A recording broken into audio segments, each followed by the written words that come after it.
¿Qué pasa con la educación? ¿Por qué tenemos tantas universidades? ¿Está bien o está mal? ¿Cuál es la calidad que cada una de ellas tienen y de qué manera prepararse para este tiempo de nuestro país? Hablaremos hoy de lo que está ocurriendo con la energía, las políticas de Estado para un sector crítico de la economía actual y parece que durante mucho tiempo estaremos con esa realidad dentro de la Argentina. ¿Cómo está el campo? ¿Qué sucede en este tiempo? Y la realidad de un campo a varias velocidades, ¿no? De lo que es la Pampa Gringa, lo que se conoce como la zona productiva y las otras regiones con serios problemas, sobre todo las economías regionales. Tema para hoy en Debate Industrial. Soy Néstor Esclausero y ya comenzamos a compartirlo. Juan Antonio Lazar es el director de la Guía de Estudiantes. Juan, gracias por venir. ¿Cómo estás, Néstor? Bueno, a ver, ¿cuánto dura una carrera? Hay muchas universidades, muchas carreras, pero ¿tenemos calidad a partir de ahí? Bueno, se han creado muchas universidades no en base a los recursos humanos que dispone el país, sino en base a cuestiones de carácter político. Y la calidad no siempre es la misma. Tenemos muy poca tasa de graduación en algunos casos. Hay gente que prolonga sus carreras indefinidamente. Son problemas que tiene la Universidad Argentina ya crónicos prácticamente. Ahora esa teoría y la realidad, ¿no? De lo que pasa con los que están estudiando y son crónicos muchos. Claro. En las del Estado, en las privadas no. Digo, porque tienen que pagar. Hay sistemas públicos donde se sanciona la prolongación indefinida de una carrera, pero en la Argentina no. Tenés carreras que tienen una duración promedio de hasta 11 años. Y tenés universidades que gradúan muy poquitos alumnos. Ahí tenemos, por ejemplo, cómo ha venido creciendo la cantidad de universidades. Del 50 hoy mucho, ¿no? Exponencialmente, en este último gobierno también, con un sesgo de carácter partidario muy fuerte también las nuevas universidades. Y también tenemos una enorme cantidad de alumnos, pero que no se condice con la cantidad de graduados. ¿No? Es decir, que hay muchos que inician y no terminan, decís. Que prolongan indefinidamente sus carreras y otros que directamente abandonan. Por ejemplo, una carrera de medicina, que en la guía del estudiante decimos que dura 6 años, en realidad dura 10 años, ¿no? Una carrera de abogacía está en los 8 años aproximadamente. ¿Y eso es malo, es bueno, es lógico porque tiene que trabajar? ¿Por qué crees que sucede eso? Y bueno, por distintas causas. La más importante es la dispersión que hay en el alumno, que pierde los 2, 3 primeros años, aprende a estudiar, ¿no? Y después hay distintas variables. El 70% trabaja y estudia, eso prolonga las carreras bastante.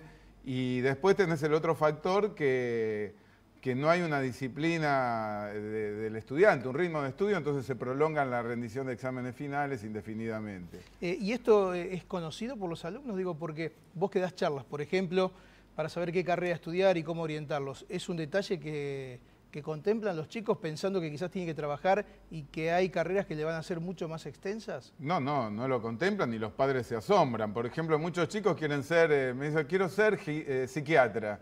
Bueno, son 16 años la duración real, porque tenés 10 la carrera de medicina, 6 entre que terminás la especialización, digamos promedio. Sí. De manera que no saben, en una ingeniería estamos en el orden de los 10, 11 años. No se sabe eso, por eso nosotros lo difundimos. Recorremos todo el país. Ahora tenemos una agenda muy cargada, vamos a estar, mañana vamos a estar en General Arenales, Ferré, Ascensión, luego nos vamos a 9 de julio, después nos vamos a Unchales, después vamos a recorrer 6 ciudades de la provincia de La Pampa con el senador Marino. ¿Y qué es lo que propones ahí? ¿Las charlas qué son? Y primero le digo a los chicos que se fijen en cuál es la economía de la región para elegir una carrera, porque la otra vez estábamos en Guatraché, en La Pampa, y el intendente me decía, hace años que no tenemos gente que sigue ingeniería agronómica, siguen cualquier carrera, diseño de moda, pero no se sigue la carrera que necesita la región. Puede tener trabajo ahí también. Claro. Ese es el problema que tenemos en Argentina, ¿no? El desfasaje que hay entre lo que ofrece el sistema educativo y lo que necesita el país. Y estamos invirtiendo mucho en universidades. Ojo que hay un mito que se dice que la educación tiene poco presupuesto. Está mal aprovechado el presupuesto, a mi juicio, ¿no? Cuando uno ve los números, resulta sorprendente. Sí. Sobre todo en las públicas. Bien, entonces me decías que esta semana vas a estar en varios lugares en la provincia de Buenos Aires. Claro, General Arenales el lunes recorriendo 4 localidades, el martes también, el miércoles 9 de julio, después me voy a Sunchales, después de la provincia de La Pampa 6 ciudades y así sucesivamente recorriendo el país. Juan, como siempre, muchas gracias. Un gusto, Néstor. Pausa la primera, ya volvemos.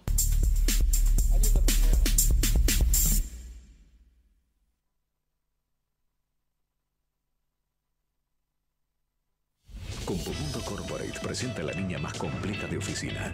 Equipos con el software que su empresa necesita. Windows 7 Professional, compatible con Tango, Becherman y SIAP. Soporte técnico, actualizaciones y software deducible de impuestos. El negocio de su empresa pasa por Compumundo Corporate. En Apart Hotel Rotuy te estamos esperando para que disfrutes de unas vacaciones únicas. En San Martín de los Andes, Apart Hotel Rotuy, diferente a todo lo que conoces.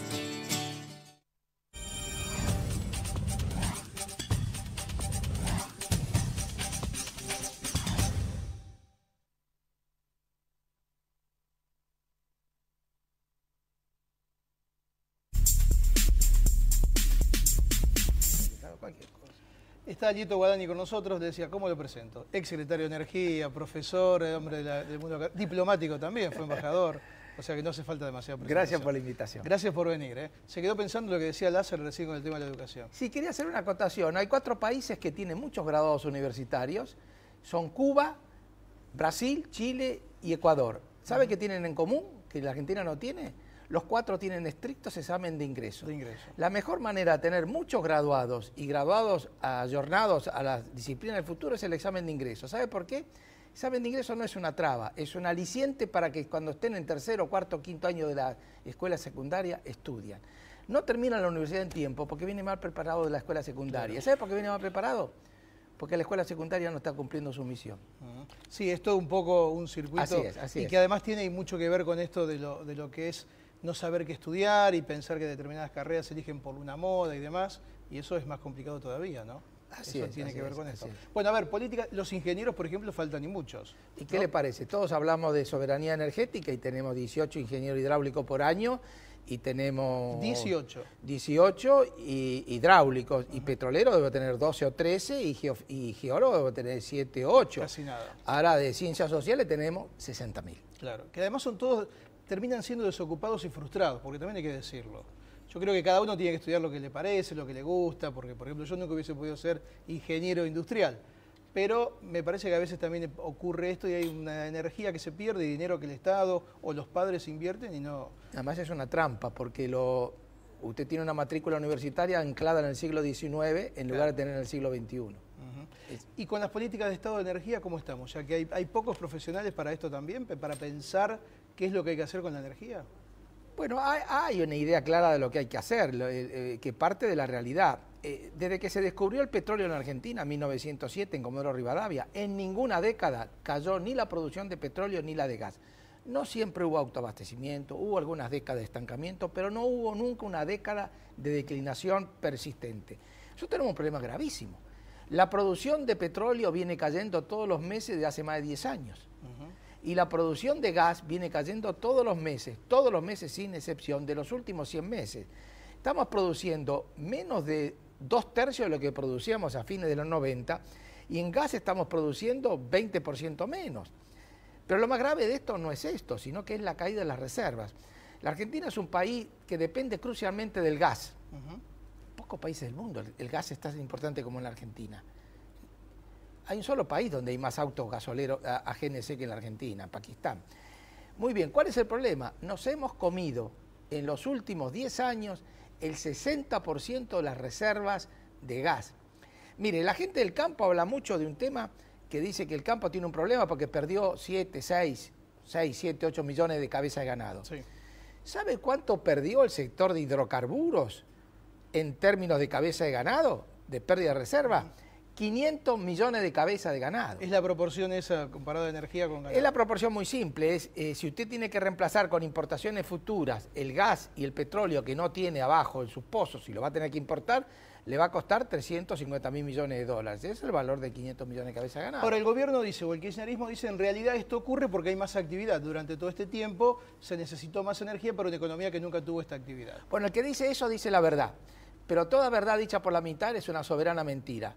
Porque es cierto que subió el consumo, pero el que dice eso, se ignora que cayó la producción, la verdad que ignora. O nos quiere engañar o está mintiendo. Y todo esto porque, escúcheme, esto es todo en el mundo es una diferencia entre producción y consumo. Usted no me puede decir que el problema es porque le sube el consumo. El problema es que usted es el único país de Sudamérica en que le ha caído la producción. Le ha subido en Venezuela, le ha subido en Ecuador, le ha subido en Bolivia, le ha subido en Perú y le ha subido en Brasil. Este es el único en que ha caído la producción de petróleo y de gas. ¿Eso tiene que ver también con el ingreso de capitales externos o con otro tipo de cuestiones? Tiene que ver, a mi juicio, con tres cuestiones. Primero, que la Argentina optó por el modelo del capitalismo de amigos. Las provincias dieron alrededor de 180 concesiones petroleras, más de 100 se la dieron amigos de los gobiernos y ninguno invirtió. El caso más notorio es la provincia de Santa Cruz. La provincia de Santa Cruz repartió 12 contratos, uno por 3 millones largas de hectáreas y el otro por 4 millones largos de hectáreas. El sobre uno descalificaron a todas las empresas de primera línea y quedaron dos, que uno se llevó 3 millones y otro 4 millones de hectáreas. ¿Quiere que le diga los nombres? ¿No le suena? A ver, apueste usted los nombres. ¿Quiénes son los dos contratistas que se quedaron ellos solos después que el gobierno de la provincia de Santa Cruz descalificó a todas las empresas? Entonces, Lázaro Báez. Uno es Lázaro Báez y el otro es Cristóbal López. Claro. No. Quedaron ellos ahí. No le pasa. Y atrás de esto hay otras obras hidroeléctricas adjudicadas. Bueno, eso es otra cuestión.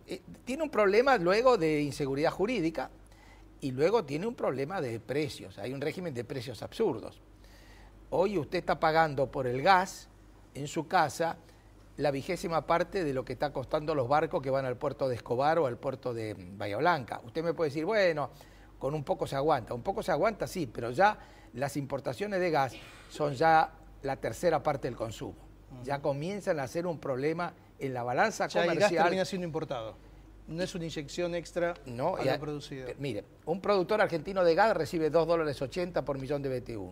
Lo que le compramos a Bolivia le pagamos 11. Claro. Los barcos vienen a 16, 17, 18 días, dirá cuánto viene. En efectivo, ¿no? ¿Cómo? Y en efectivo eso. En efectivo y no se sabe bien el precio porque es bastante oscura la operación.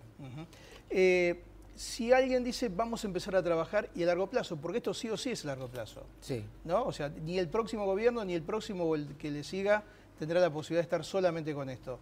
¿En cuánto tiempo se puede restablecer eso? ¿Tenemos gas, tenemos tanto petróleo, la famosa vaca muerta de esa región? No vamos a saber un gramo antes de 5 o 6 años. Nada de eso. No. Haciendo supuestamente las cosas bien. Empezando ya. Sí. Y fíjese, vamos a dar unos números. El sector energético en el 2006, la balanza comercial argentina, que es fortalecida por el agroindustria, y la agroindustria, era también fortalecida por el sector energético. El sector energético en el 2006 ponía sobre la mesa $6.000 millones de superávit comercial. La agroindustria ponía otros 6.000. Hoy el sector energético no pone 6.000 millones, quita 6.000 millones porque este es el déficit neto comercial. O sea, hay 12.000 millones que se han ido. Y esta es la causa del cepo cambiario. La causa de la famosa escasez de divisas en la República Argentina tiene como origen principal, no único, el hecho de que el sector energético dejó de ser aportante neto a la balanza comercial y ahora es demandante neto. Y cada vez más. Escúcheme, la cifra la tengo acá. La cifra en el primer cuatrimestre, las importaciones de combustibles y energía aumentaron 43% en dólares. Es una cantidad importante. ¿Y hay voluntad de esto en el exterior, digamos, o hay sectores internos que pueden pensar en esta política a largo plazo o no? Si hay convocatoria a los capitales con reglas de juego que puedan ser claras, ¿hay interés en venir o eso por ahora no se da? Puede haber interés en venir. Hay cuestiones pendientes que tienen que ver con ciertos conflictos. El juicio por YPF aún está pendiente. Debo decirle una cosa, que nosotros tenemos un problema muy serio en el juicio por YPF, porque el gobierno con razón dice que Repsol vació a YPF, lo cual es absolutamente cierto, pero también es absolutamente cierto que la operación de vaciamiento de YPF fue diseñada y aprobada expresamente por el gobierno nacional, porque el contrato, hay un contrato increíble. ¿A usted le parece que Repsol, la empresa más grande de la Argentina, le vende la 4ª parte de la compañía a un señor que no pone un peso y que además no era petrolero? Así fue.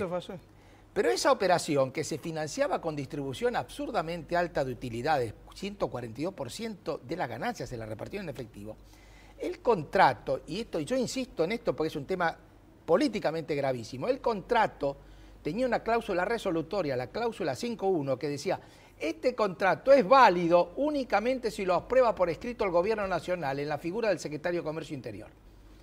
Hizo, como si esto fuera poco, el director del Estado, que siempre hubo un sitial en el Estado, en el directorio de YPF, votó siempre a favor del vaciamiento de YPF. Entonces lo que llama la atención, que está el mismo ministro que estaba en esa época y ahora se horroriza de que vaciaron YPF, pero era él el que dio la orden de vaciarla cuando aprobaba la distribución de dividendos entre el 2007, 2008, 2009 y 2010. Y esto va a tener una repercusión en el juicio, claramente. Alito Guadaña, ha sido un gusto que haya venido. Muchas gracias. Pausa, cuando volvamos el tema del campo.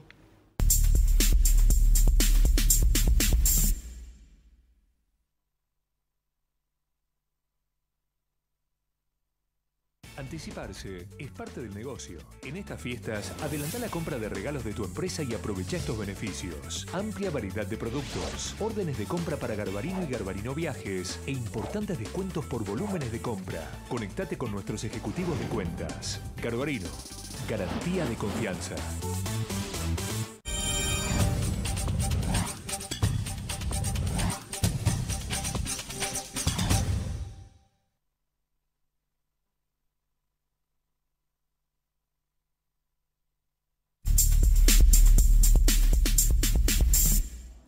Decía, el tema es el campo. Pedro Peretti, hombre de la Federación Agraria. Un último libro, Chacareros, Soja y Gobernabilidad. Pedro, gracias por venir. No, gracias por invitarme. Del grito de Alcorta a la resolución 125. ¿Cómo está el campo hoy? Bueno, está... Yo decía 2 o 3 velocidades ahí, ¿no? Sí, claro, es una buena definición esa. Creo que hay sectores que están con muchos problemas y tamaños de explotaciones que están con problemas. O sea, sectores y tamaños. Digo, hay un tamaño concentrado que realmente está amontonando una buena cantidad de dividendos ahora, más la soja está aumentando todos los días en el mercado interno, y hay un sector de pequeños y medianos productores que está con graves dificultades, y bueno, y yo creo que hay un gobierno que no entiende, no termina de entender cómo es este proceso, porque no termina de poner con claridad cuál es el sujeto agrario que quiere en la etapa que produzca los alimentos. Y yo creo que ese sigue siendo el debate central. Ahora, ¿el gobierno, el kirchnerismo nunca entendió el campo, o me parece a mí? Políticamente hablando, digo, ¿no? Yo creo que no sé, digo... ¿Cuándo estuvo junta la Federación Agraria con la sociedad rural? Nunca. Nunca. Pero bueno, eso también tiene que ver con posicionamientos no de tipo agropecuario, sino de tipo político. Yo creo que el debate de la política de alianza de la Federación Agraria y de la orientación ideológica de esta, de los últimos 2 años a esta parte, es un debate profundo y que merece un análisis aparte, detenido y detallado, porque creo que se han roto Está bien, todos pero eso es consecuencia de, digo, porque esto comenzó hace ya... Claro, una cosa es la 2008. resolución 125, en donde los puso a todos en el mismo lugar, porque era una cuestión de resistir una resolución administrativa que era confiscatoria y que no tenía ninguna razón de ser. Ahora, desde ahí, una vez que terminó, que la mesa de enlace fue un instrumento para conducir un conflicto. Ahora, de ahí, ese mismo instrumento en donde hay conflictos ideológicos e intereses tan cruzados, se transforma en un instrumento para proponer políticas públicas, ya es otra cuestión y otro debate distinto. Al campo no le ha ido tan bien de manera sostenida como durante estos 10 años. Por propios y extraños, por la devaluación, por el sector externo, por esto que nadie pensaba que iba a hacer y menos que se mantenga de la manera que se mantiene. ¿Por qué crees que ese sector, el del campo, es tan anti-CAP? Porque finalmente tiene una matriz de ese tipo, aunque la última elección no haya demostrado eso. Mira, yo creo que hubo una cuestión de mucha impericia política para manejarse frente al sector.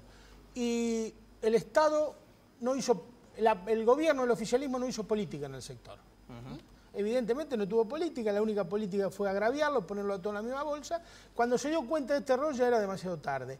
Y volver para atrás es una cosa muy difícil porque, bueno, cuando se lanzan las pasiones políticas, se lanzan las cosas, después, bueno, hoy encontramos que evidentemente hoy el debate del campo está cruzado por los posicionamientos políticos de los dirigentes. Eso es objetivo porque uno ve las convocatorias que se hacen y son convocatorias de partidos políticos. Y no es el caso de la Federación Agraria Argentina. La Federación Agraria Argentina no fue creada para sacar o poner gobiernos. La Federación Agraria Argentina fue creada para discutir la renta en favor de los pequeños y medianos productores. Y bueno... Hoy eso cómo está, esa relación cómo es, hay mayor concentración. He leído que los pools de siembra ahora están desapareciendo otra vez. No es así. Bueno, esto es un mito. En realidad habría que ver bien cuáles son los números. Lo que hay es una gran concentración de tierras y rentas en la Argentina. Eso es claro. El tamaño de la concentración, bueno, acá tendría que haber un censo agropecuario que lo venimos pidiendo hace tiempo. El último que se hizo en el 2008 fracasó, no se pudo terminar, sus resultados no se dieron, se gastaron más de 30 millones de pesos y no están disponibles. A mí lo que me parece que acá lo que hay que ir es a relevar seriamente 2 cuestiones que necesita la Argentina. Primero, ¿quién es el dueño de la tierra? No solo extranjero, sino nacional. Segundo, hay que discriminar entre los productores agropecuarios activos y los productores agropecuarios rentistas. Exactamente igual que lo que está discutiendo la Comunidad Económica Europea ahora. Es decir, el que tiene la cheque y la alquila al que lo trabaja. Por supuesto, porque si estamos planteando una política pública diferenciada, la situación de ellos dos son distintas. Porque acá hay un error en el diagnóstico. Acá se dice esto es la continuidad del menemismo, y no es cierto. Durante el menemismo teníamos 12 millones de hectáreas hipotecadas en el Banco Nación solamente, los productores fundían, los remataban y se iban a engrosar los cordones de pobreza. Acá hay 60.000 productores menos, pero no hay remate, sino que el productor se transforma en arrendatario, o sea, se transforma en rentista. Hay menos productores, hay más rentistas, pero el clima social y político que genera uno y el otro es totalmente distinto. Entonces digo, acá lo que hay que discutir seriamente es el retorno a la chacra mixta, es un fideicomiso para la diversificación productiva, son las políticas públicas diferenciadas, son un impuesto al latifundio que financie realmente el problema de la educación y no ponga a todos los productores, el chiquito, el mediano y el grande, en la misma bolsa. Ahora, no es lo mismo un control de precio en el sector. Hacer las retenciones a alguien que tiene 30 hectáreas de campo al que tiene 3.000, claro, es una locura. Es una locura. Y eso así sea en la zona rica de Pero es que no tiene sentido, es que eso no es entender el problema agropecuario. Y eso no es entender que toda política agropecuaria se funda sobre un sujeto agrario. O sea, a ver, Perón, del 45 al 55, ¿qué dijo?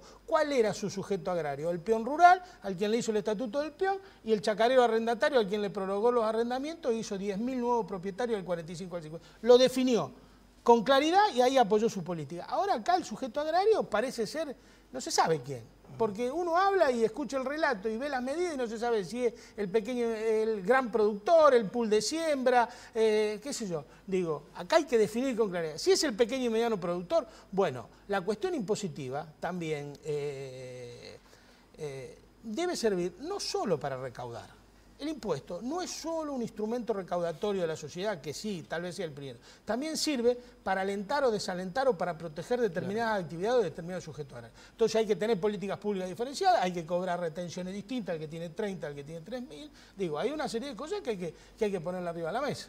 ¿Cómo te va con el libro? Me va muy bien, estamos muy contentos y bueno, ya estamos trabajando en el segundo, que es la historia y la viabilidad de la chacra mixta en la Argentina, que yo creo que ese es el debate que le falta a la Argentina, porque... Y volver a la cultura del trabajo. Los pueblos están desapareciendo porque no hay cultura del trabajo, por lo que contás. Sí, señor. Eso es absolutamente cierto. Es triste, pero es así. No, es la verdad. Son pueblos que tienen camionetas y coches 0 kilómetros impresionantes y casas y asfalto del pueblo destruido. En general, lo digo, sí, ¿no? Sí. Hay un poco de todo, pero... No, pero eso es una descripción así, porque, fíjate, podemos analizar muchas cosas, pero fíjate la última decisión sobre el tema del trigo, ¿no? Es una decisión interesante porque, primero que el trigo hay que tomarlo enmarcado en una serie de cuestiones, las decisiones, ¿no es cierto? Es parte de la soberanía y seguridad alimentaria de la nación, es un debate político si lo pueden producir como lo producen tan poca gente, pero además... El trigo tiene 29.700 productores trigueros en la Argentina, de los cuales 2.000 hacen el 50%. A esos 2.000 le van a devolver ahora, por este fideicomiso, 300 millones de dólares sin ninguna contraprestación, solamente para que sean más felices. Digo, y son grandes. Y son muy grandes. Son todos grandes. Y yo te digo, si te la devuelvo, pero hacemos una fábrica de fideos, poneme... Claro. Te la devuelvo contra alguna inversión, ¿no es cierto? Contra algún proyecto. Pedro, gracias por venir. No, gracias a vos por invitarme. Pausa, tema precios después de ella.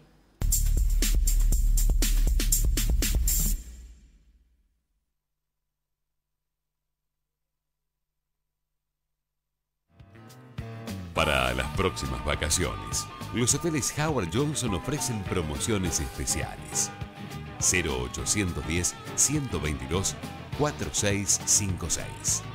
0810-122-4656.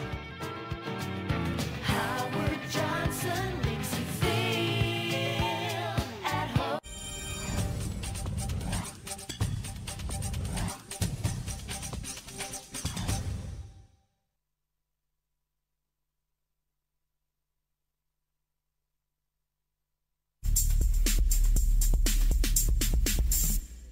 Vengo. El doctor Héctor Paulino, titular de Consumidores Libros. Doctor, gracias por venir.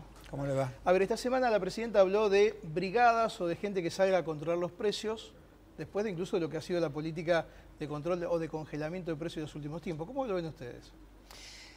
Mire, con preocupación. Porque existen los organismos públicos especializados en este tema, tanto nacionales como provinciales y municipales. Deberían instarse a estos organismos públicos a que cumplan debidamente O sea, que con el su Estado función. cumple ese rol. Es el Estado el que tiene que cumplir ese rol. Y las entidades de defensa de los consumidores, que son entidades consagradas por la Constitución Nacional, que tienen rango constitucional, que además están preparadas para hacer este tipo de tareas. Es más, se las persigue a las entidades de defensa del consumidor, como a Consumidores Libres, que fue sancionada arbitrariamente por hacer un control de precios. Control de precios que por otra parte nos lo obliga la ley de defensa del consumidor. Por cumplir con la ley y decir que los precios aumentan, nos sancionaron, en lugar de sancionar a los formadores de precios, a las grandes cadenas de supermercados. ¿Los formadores de precios son los almaceneros de la esquina o viene de otro lado? No, el almacenero de la esquina no es formador de precios. Son las grandes cadenas de supermercados, 5 grandes cadenas de supermercados, de las cuales 4 son de capital extranjero, concentran el 65% del total de las ventas en la Argentina. 28 grandes empresas, de las cuales 26 son de capital extranjero, concentran el 80% del total de lo que se fabrica en artículos de consumo cotidiano y de limpieza. Ahí es donde tienen que actuar. ¿Por qué no constituyen de una buena vez el Tribunal Nacional de Defensa de la Competencia o Antimonopolio, que consagra una ley que aprobó el Congreso argentino en el año 1999? Estamos en el año 2013 y no se ha aprobado ese tribunal. Entonces, un joven entusiasta, tal vez idealista, de la cámpora, ¿qué va a hacer? Va a ir frente a un supermercado.